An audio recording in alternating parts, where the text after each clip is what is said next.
మా అధ్యక్షుడు రామచంద్రరావు గారు చెప్పినట్టుగా కోట శ్రీనివాసరావు గారి మరణం భారతీయ జనతా పార్టీ నాయకులను కార్యకర్తలను కలిచివేసింది. ఒక భారతీయ జనతా పార్టీయే కాకుండా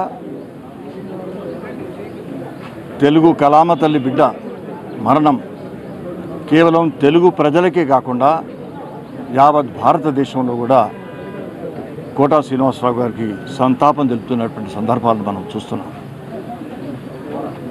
భారతీయ జనతా పార్టీకి కోట శ్రీనివాసరావు గారికి ఉన్నటువంటి సంబంధం దాని వారు మర్చిపోలేరు.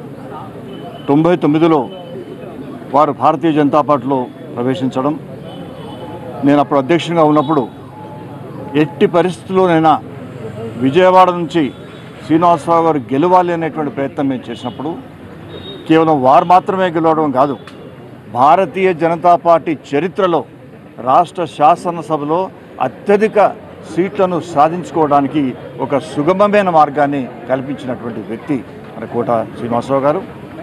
వారి ఈ మరణం చాలా రోజు అనారోగ్యంగా ఉన్నారు. ఏదేమైనా కోట శ్రీనివాసరావు గారు రాష్ట్ర శాసనసభలో ప్రవేశించడం అంటే ఎన్టీ రామారావు తర్వాత కోట శ్రీనివాసరావు గారి ప్రవేశం అందరినీ ఆకర్షించినటువంటి విషయం అందరికీ తెలుసు. వారికి మా సంతాపాన్ని తెలియజేస్తూ, అదేవిధంగా వారి కుటుంబ సభ్యులకు, ప్రధానంగా వారి శ్రీమతి గారికి భగవంతుడు ధైర్య సాహసాలు ఇచ్చి దీన్ని భరించే శక్తిని ఇవ్వాలని మేము భగవంతుడితో కోరుకుంటున్నాం.